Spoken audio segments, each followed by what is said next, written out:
Hey, we'd like to take a minute to thank our sponsor, Isotope, makers of software and plugins for audio repair, mixing, and mastering. We use Isotope products here at the High Gain. It's an important part of how we've been able to bottle pure podcast gold week after week. And guess what? Isotope offers 1 free month of Music Production Suite Pro, which has all the tools you need to mix, master, and repair audio. Also, you can get 10% off all other software using the promo code FRET10. That's FRET10. All of this is at isotope.com, izotope.com.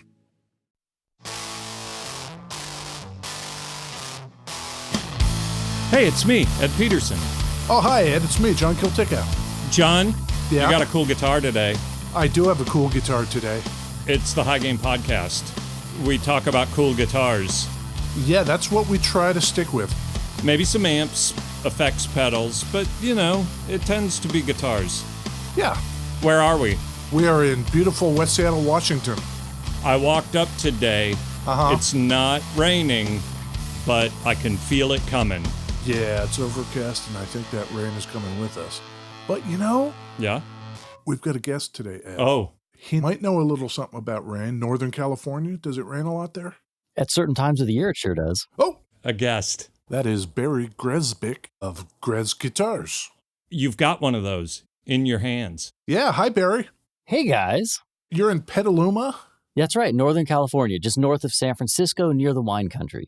I kind of want to imagine you're just out amongst massive redwood trees, hiding in the woods.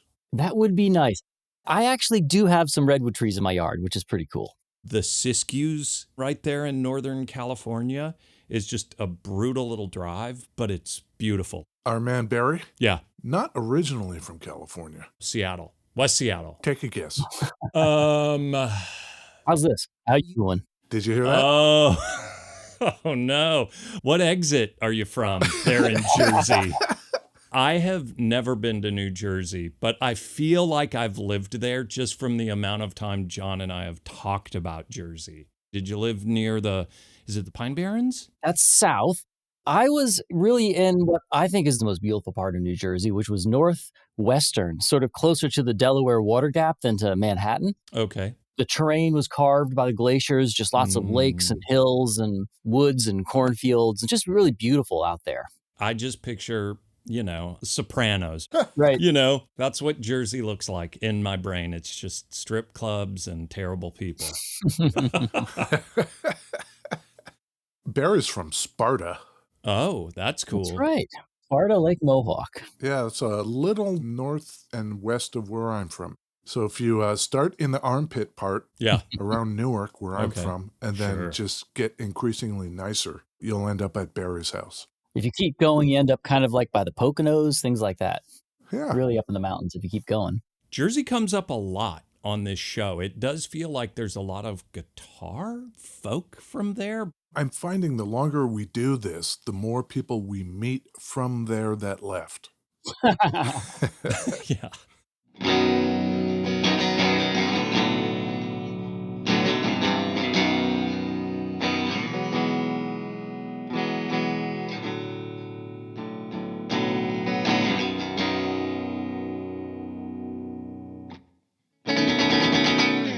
Beverages. Yes, Ed, beverages. Barry, Yeah, do you have a beverage?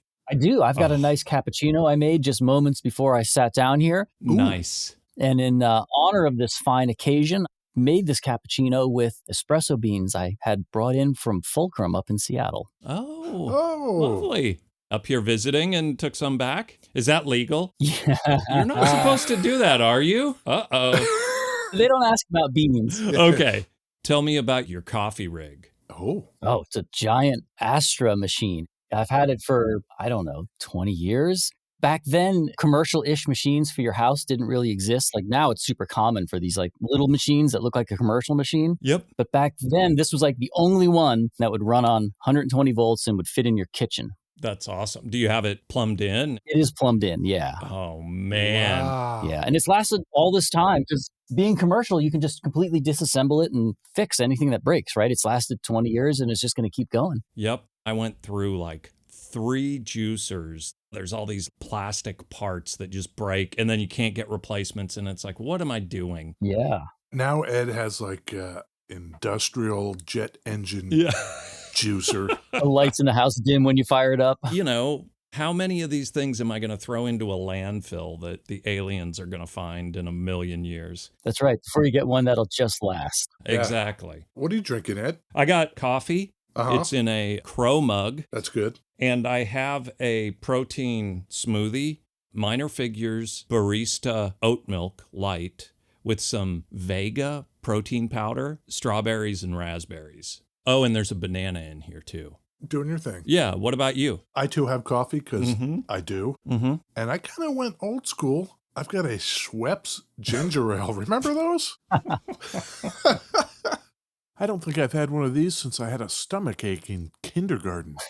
Is that bottled in Jersey? That seems like a Jersey thing. Is Schweppes Jersey? I don't know. It's got a real Jersey vibe to it. Texas. Oh, okay. Okay, so what I've got here today, Ed, Yeah. Barry already knows this because he sent it to us. Yeah. A model called the Mendocino. Okay. As I mentioned, it's a baritone. Mm-hmm. Let me show you something, Ed. Oh, I'm okay. going to hand this over to Ed Oh, man. because I want Ed to feel the weight of it. I'm going to love it. I can tell. It's going to be like 6 pounds. Oh, it's not 6 pounds, It's is it? probably less, I Yeah. think. Wow, that's awesome. The neck is awesome. Oh, man. The tailpiece on it. What are they called? The floating tailpiece thing. Trapeze. It's solid. That thing's not going anywhere, is it? Bent steel? Laser cut 12 gauge stainless steel. That's cool. It looks to be mahogany neck and body. Yep. Honduran mahogany neck and body. I'm guessing you chambered the bejesus out of this for it to be this light. Yeah. I sort of think about it like an acoustic guitar. Like any wood that doesn't need to be there isn't there. My man. It's not chambered. It's truly a semi-hollow instrument. It's got 2 gold foils. These are Lawlers, Ed. Okay. Pickup selector, tone, and volume. Let's just go up into the neck there. It's pretty necky and low. Should we do the treble test? Yeah. How trebly can this treble go? Listen There. to that. Yeah, that's nice, great. huh?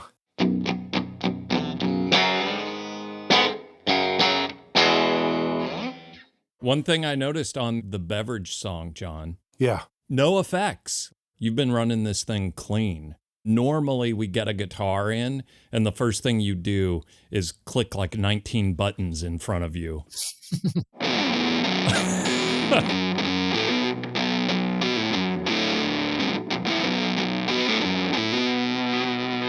It wasn't exactly an invitation, but sure.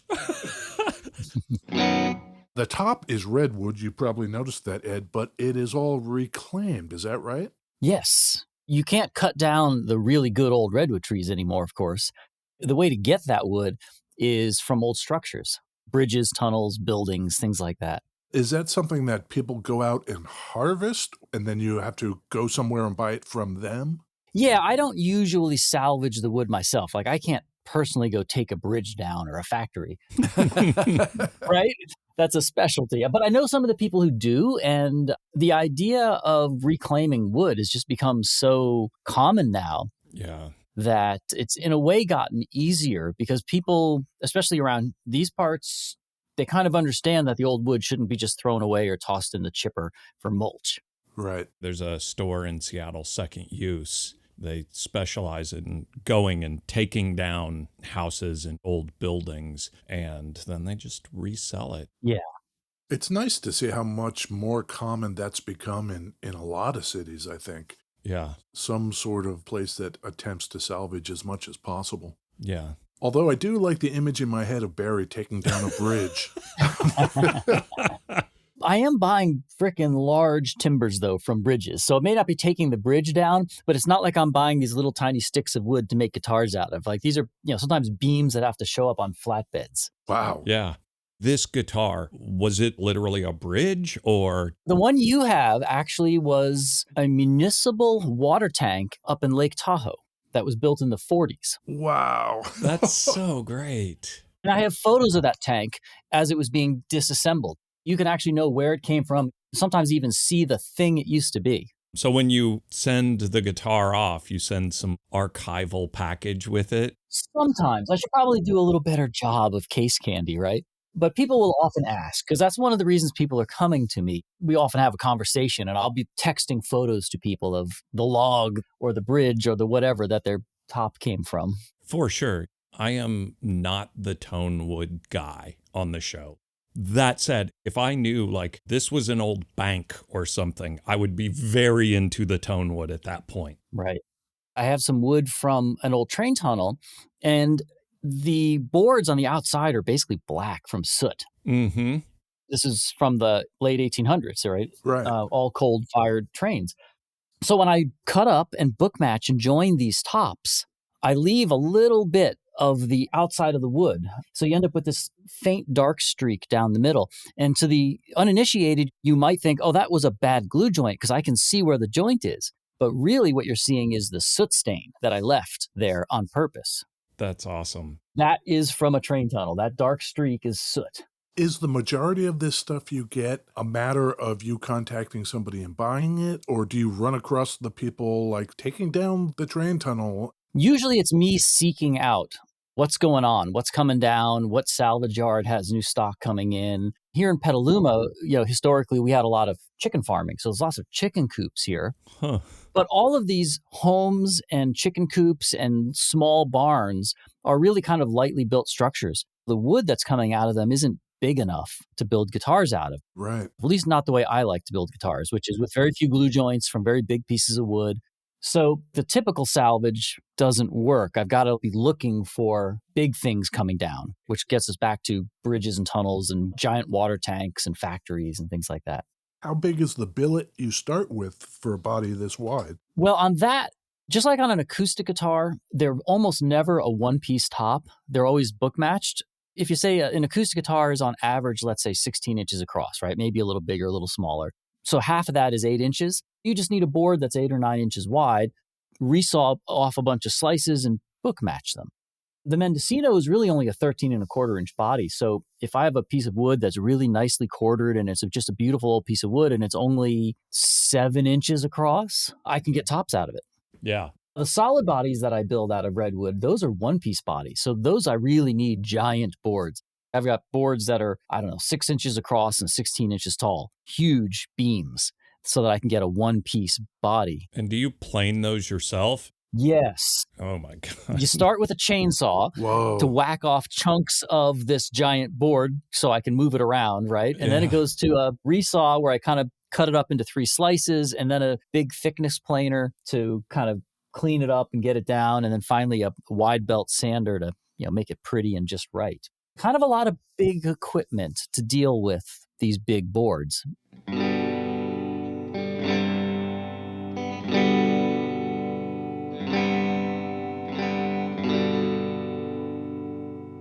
When did you start building?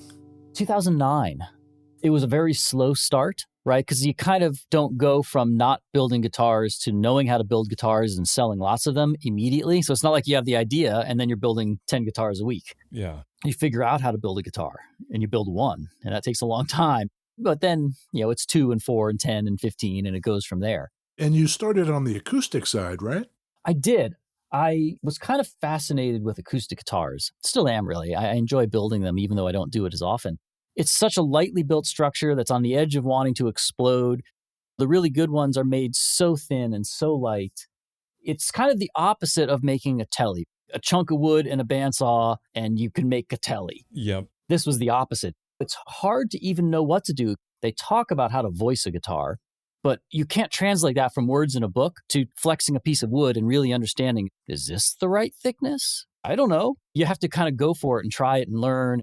I like doing that. That's an interesting way to put it when you talk about voicing an instrument, vibrations and frequencies and all of that, Yeah. and the way that interacts with the material. Your technical background is in sound design itself, no? Yep. I still do a little bit, but for a long time, I worked as an acoustician. I designed the acoustics of venues and sound systems for venues, performing arts centers, schools, places of worship, basketball arenas, all sorts of places like that. I kind of came to guitar building with a really thorough understanding of resonance and materials. And that's kind of a good basis to start thinking about acoustic guitars, because that's a lot of what's happening there. Was there a different approach you wanted to take with that background in mind? Like, here's what I know about how sound works that's unique enough for me to bring to the building of these instruments. Well, I definitely was maybe self-aware enough to ask the question, why would anybody buy a guitar from me? Because you're swinging off a bridge cutting down wood. That's why. But in the beginning, right, like I built an acoustic guitar and it came out pretty good. But, lots of people build one acoustic guitar and it came out pretty good. How's that going to translate into somebody giving me a bunch of money? And why is this different and unique? So I tried a few different things, and I kind of came to the conclusion that you have to master the building of a classic styled acoustic guitar almost before you can then try to evolve it further. So coming at it as a product designer, trying to come up with a new idea when you weren't even an expert at building the basic instrument yet wasn't something that was revolutionary and going to get me anywhere. Right. I think one of the things that did really help, though, was taking what I knew about acoustics and what I've learned about building acoustic guitars and applying that to electric guitars. How can I make this more lively and interesting? I think of it as an evolution from an acoustic instrument. Doing the weirdo pivot here, I built out a home theater in my garage. I've just been working on it for 2 months or something. Man, the acoustics need so much help. People come over and they're just like, oh, this is awesome. And all I hear are these weird little pings. I'm just like, what's that weird thing? And it makes me crazy. Do you get a lot of that? People are like, I've got this living room. Yeah. Well, actually, I have very purposefully avoided residential work. Yeah. Yeah, I've really always been a commercial guy. Residential work has never appealed to me, and this is probably going to be terrible to say, but you know how we're all like nutso about guitars? Well, the home theater people are nutso about home theater. Yeah. Right. And as a consultant trying to make a living, I want to come in, give you my expertise, try to help you figure out what you need to do, implement it, whatever. Yeah. But what I don't want to do is spend the next 3 days talking to you about all the cool gear, because I'm trying to make a living, right? I put a ticket booth and a concession stand in my theater. So that sort of makes it commercial, right? Totally. If you come over, Ed will give you some red vines. Yeah, exactly. Yeah. That's going to be like the doctor at the party. Like, Yeah, yeah. oh, you're a exactly. doctor. Hey, Hey, look at this thing. does this look infected? Yeah.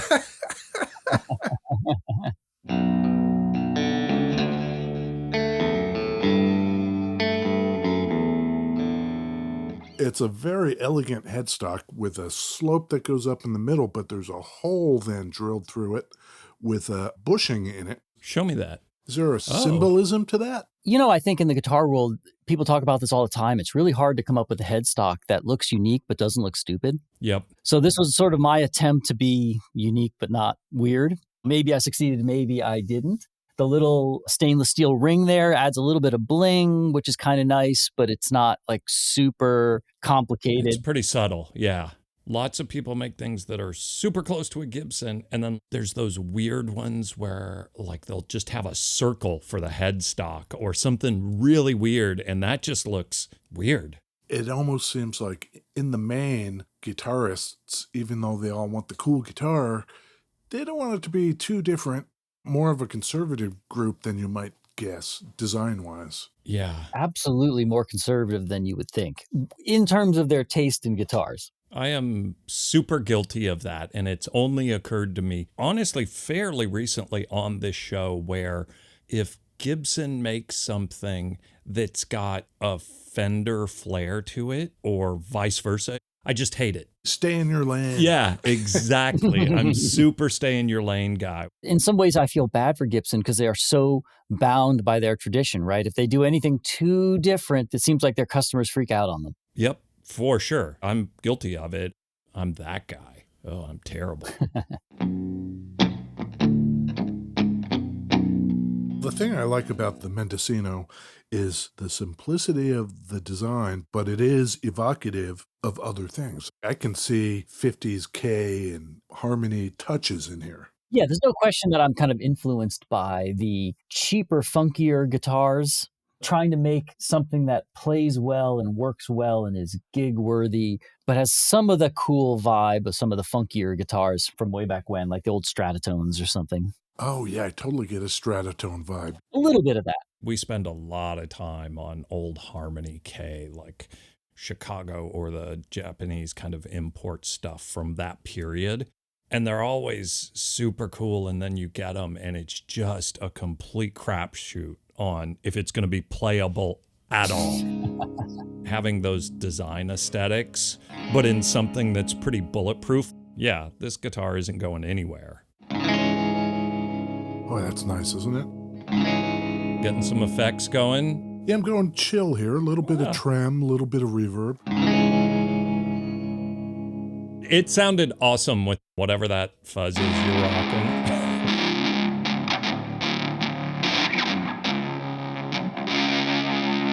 Let's put on some overdrive and some phaser.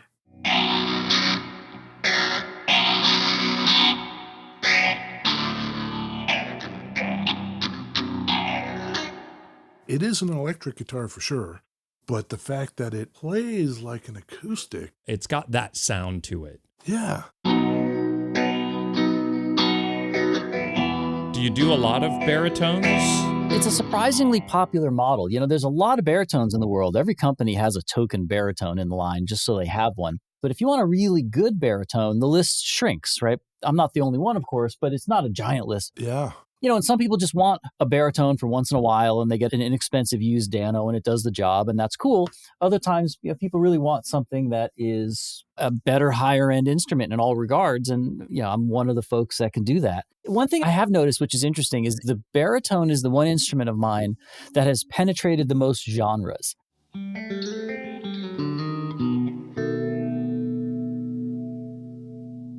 It seems to be like, you know, not pigeonholable. It works for all sorts of things. Like Barry says, everybody makes one, but Right. this just responds differently. The Mendocino in general, whether it's the baritone or not, one of the ideas behind it was to make a small guitar that didn't sound small. Right. You have like a 17-inch arch top and you shrink it down to a 16 and then a 15 and a 14. And as the instrument gets smaller, it kind of inherently sounds smaller. Yeah, yeah. And then you get down to something that's really small like this, which is almost, you know, Les Paul Telecaster size. From a design standpoint, it's really trying hard to sound bigger than it is. Are the Lollers the stock choice for you, or do you end up putting whatever anybody wants in it? I will put whatever people want in there. I think the Lollers are a really good complement, especially the baritone. It just works super well in that baritone. Do you have 10 in progress right now? And how many of them are order specific versus you know an order is going to come in, so you just have it done? I always have 10 or 12 or so guitars in process of all the things that I make. Yep. But most of the time, what we're building is already pre-sold. I would like to have things more in stock and you can click here and buy now. Right. But the sales volume is such that people are in line. Yeah. But we're really fast. It's usually 8 weeks from deposit to shipping. Oh, that's... Not a horrible wait time. Yeah. Imagine a world where Ed Peterson gives you a call. What I would want to know is the history of the wood you have that I could get the guitar in. Oh. Okay, you've got a bridge and you've got a water tower. Do you have a bank? Do you Yep. have a brothel? Has anyone famous died in that building? I've got some from a creek bed if you love salmon. Wood from a Ooh. creek bed. What does that mean? Well, this is sort of amusing, I guess. You know, in the late 1800s, maybe they're cutting down these redwood trees. And if one of these logs rolls down the hill into the creek, you just sort of think, whatever. And you just keep cutting because there's what seems like at the time a limitless number of trees. Yeah. Now, right, 150 years later, they're doing salmon habitat restoration. And they're sometimes pulling these chunks of redwood out of these creeks. Oh. Wow. So it's a piece of wood that's an old growth tree. It could have been a 1,000-year-old tree. It was cut down 100 years ago, and it's just been laying in this creek bed. What does that do to the acoustics of the wood? I'm totally the guy that doesn't care, apparently. But then I think, man, this old, super hard wood sat in a creek for 100 years, soaking up moisture, and then you pull it out and dry it. Yeah, it takes forever to dry. The Yeah. guy that I got it from had it for 2 years drying, and you pick it up and it's heavy. You can just tell by the weight of these things, oh, this is not dry. Yeah. I'm probably going to have to sit on it for another couple of years before I can use it. That's awesome. And I guess if you try to force that process, it'll split or warp or something. Yeah, if you let it dry too fast, it checks. Yeah. I'm not saying you need to do this. I'm not recommending anything from a business model or whatever. I'm just saying there are probably more than one weirdo like me that would want to pick based on the history of the wood. Right. So some guitar companies put up pictures of wood where you can select your top. I should put up pictures of buildings. Exactly. I don't care what the wood looks like exactly. I care what the wood looked like 100 years ago when it was standing in a building. I'll put that in the suggestion box. Exactly. Suggestion box. Exactly. More bagels on Fridays. Yeah, exactly. Yeah.